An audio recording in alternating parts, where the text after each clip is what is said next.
Seja bem-vindo a mais uma aula sobre alavancagem na prática. Meu nome é David Ferreira, eu sou consultor financeiro e ensino pessoas a fazer uma alavancagem patrimonial. E nessa aula nós vamos tratar 7 princípios de dinheiro e patrimônio. Ganhar dinheiro não significa construir riqueza, você já deve ter ouvido sobre isso. Eu quero começar essa aula fazendo uma pergunta. Se você parasse de trabalhar hoje, por quanto tempo o seu patrimônio conseguiria manter o seu padrão de vida? Porque existe uma diferença enorme entre ganhar dinheiro e construir um patrimônio. Existem pessoas que ganham 10 mil, 30 mil, 40 mil, 50 mil, 100 mil reais por mês que continuam completamente dependentes da própria capacidade de trabalho. E existem pessoas que talvez nem tenham uma renda assim, mas que construíram ativos capazes de produzir renda. E hoje, você trabalha para construir patrimônio ou trabalha apenas para pagar o seu padrão de vida? E com essa pergunta eu vou abrir a primeira aula, o primeiro princípio. Dinheiro não é patrimônio. Você precisa começar separando 3 conceitos: renda, patrimônio e renda patrimonial. A maioria das pessoas passa a vida inteira preocupada em aumentar a primeira coisa, a renda. Como eu ganho 5 mil? Como eu posso chegar a 10 mil? Como eu chego a 20 mil reais de salário? Isso é importante, mas existe uma segunda pergunta: quanto da renda que passa pelas suas mãos está sendo transformada em patrimônio? Porque você pode ganhar muito dinheiro durante 20 anos e chegar ao final desse período sem ter construído ativos proporcionais ao que você ganhou. Você deve conhecer pessoas assim. Olha só, vou dar um exemplo bem simples para você. Imagine 2 pessoas que ganham 30 mil reais por mês. A primeira, ela aumenta o padrão de vida conforme a renda vai aumentando. A segunda, ela mantém parte do padrão e sistematicamente compra ativos. Depois de 10 anos, elas podem ter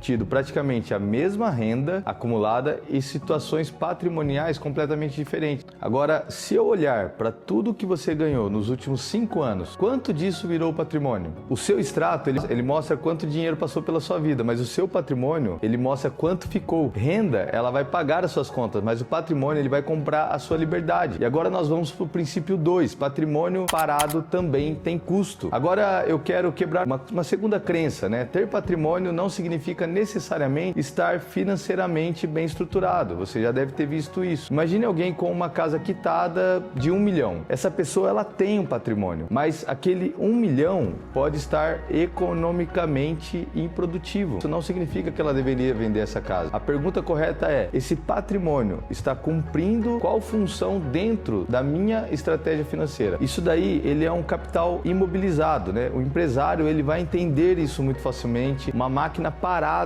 tem custo, ou um estoque parado também tem custo. Capital parado tem custo. E no caso, esse imóvel parado, O patrimônio pessoal, muita gente pensa que não é assim, mas também esse patrimônio parado tem custo. Quanto do seu patrimônio hoje está trabalhando para você? Se você possui 1 milhão em patrimônio, quanto esse 1 milhão produz por mês? Foi quando eu comecei a entender isso que minha visão mudou. Eu parei de olhar apenas para o quanto um patrimônio vale e comecei a olhar para o que aquele patrimônio pode produzir. E aqui nós vamos entrar no princípio 3. Quem entende o custo do dinheiro consegue usar capital de terceiros. Olha só, existe uma frase que eu quero que você guarde: dinheiro tem preço. Se você pega 100 mil emprestado, existe um custo. Se você pega 500 mil, existe um custo. E existe diversas maneiras de você acessar capital: financiamento, crédito bancário, investidores, consórcio e etc. O erro é discutir apenas: tem juros ou não tem juros? A análise mais inteligente quanto a isso é: quanto custa esse capital e quanto eu consigo produzir com ele? Eu vou trazer um exemplo aqui para você. Imagine que eu consiga acessar 500 mil e que o custo efetivo desse capital seja X. Se eu consigo colocar esse dinheiro em um ativo ou operação que produz retorno superior ao custo, começa a existir uma lógica de alavancagem. Isso não significa sair tomando dívida. Alavancagem sem conhecimento aumenta risco. Estou falando de capital estruturado, uma capacidade de pagamento e finalidade definida. Você precisa saber que o retorno do capital, ele tem que ser maior do que o custo do capital. Quando essa conta fecha, o capital de terceiro pode acelerar a construção patrimonial. Você sabe hoje quanto custa o dinheiro que você utiliza? E sabe quanto o seu patrimônio produz? Porque sem conhecer essas duas respostas, você não sabe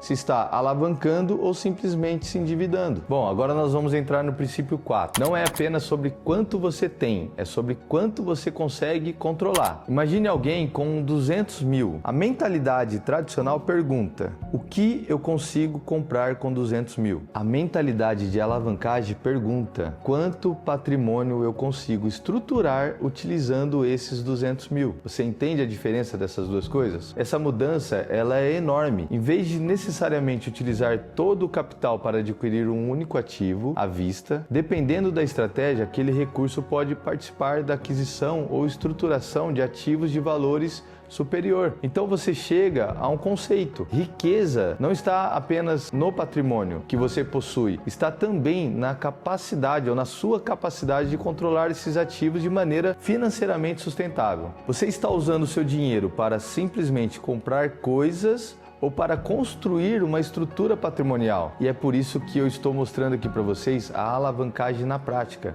Para mim, a alavancagem é utilizar de maneira inteligente os recursos que eu tenho, o patrimônio que eu já construí e o capital que consigo acessar para acelerar a construção de novos ativos. E aqui nós vamos entrar no quinto princípio. Um patrimônio pode ajudar a construir o próximo. A maioria das pessoas constrói patrimônio de maneira linear. Trabalha, economiza, compra. Depois começa tudo novamente. Trabalha, economiza e compra. Só que existe uma segunda possibilidade: fazer com que aquilo que você já construiu participe da construção da próxima etapa. O patrimônio, ele gera capital. O capital compra ativos. Ativos, eles geram renda. Renda constrói mais patrimônio. Esse ciclo, ele é extremamente didático. Agora eu quero te fazer uma outra pergunta. O patrimônio que você possui hoje está ajudando você a construir o próximo? Se a resposta for não, talvez o problema não seja a falta de patrimônio. Talvez seja a falta de estratégia sobre o patrimônio que você já possui. Agora nós vamos entrar no princípio 6. Dívida ruim empobrece, dívida estruturada pode construir um patrimônio. Eu não sou um defensor de dívida, eu sou um defensor de matemática. Dívida de consumo, existe uma dívida de consumo. Você toma 100 mil e compra algo que perde valor e não produz renda. Você ganhou ali, no caso, uma obrigação financeira. Agora, eu vou te dar uma outra ideia, uma dívida para a aquisição de ativos. Você utiliza capital para adquirir um ativo capaz de produzir renda ou valorização. Você possui obrigação mais ativo. Então ainda existe risco, mas economicamente são estruturas completamente diferente. Então a pergunta, ela não é simplesmente eu tenho dívida. A pergunta é: qual ativo existe do outro lado dessa dívida? E existe uma outra pergunta ainda mais importante: quem está pagando essa dívida? Se a resposta é exclusivamente o seu trabalho, existe uma estrutura. Se existe um ativo produzindo caixa para participação ou para participar do pagamento daquela obrigação, existe outra. Agora, as parcelas que você paga hoje estão construindo patrimônio financeiro ou financiando o consumo? Agora, depois dessa pergunta,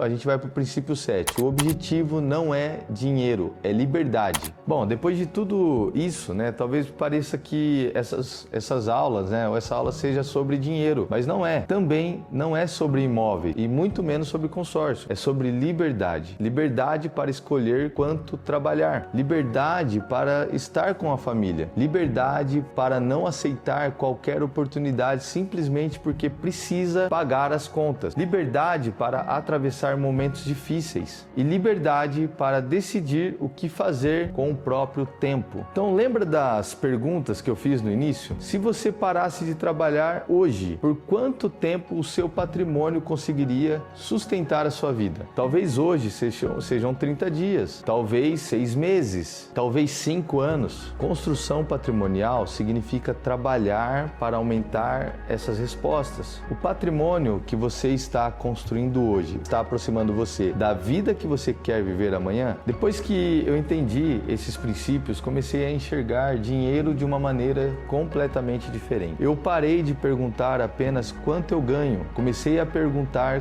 quanto eu transformo em patrimônio. Parei de perguntar apenas quanto vale o meu patrimônio e comecei a perguntar quanto ele produz. Parei de enxergar crédito simplesmente como dívida. dívida, comecei a analisar custo de capital e parei de pensar somente em comprar o próximo ativo. Comecei a pensar em como fazer o patrimônio que eu já construí participar da construção do próximo. E é isso que eu chamo de alavancagem na prática. É o método AP. E essa alavancagem na prática é o quê? Você tem um patrimônio, você tem um capital, você levanta um novo patrimônio. Nas próximas aulas eu vou te mostrar como podemos utilizar ferramentas como consórcio, imóveis, geração de renda e estratégia de capital para colocar esses princípios na prática. Não é apenas sobre quanto dinheiro você consegue ganhar, é sobre quanto patrimônio você consegue construir e quanta liberdade esse patrimônio consegue comprar para você. E se você gostou dessa aula, se fez sentido para você, comece a me seguir aqui no canal, me siga nas redes sociais para que você possa acompanhar o meu trabalho e me indique, para os seus amigos,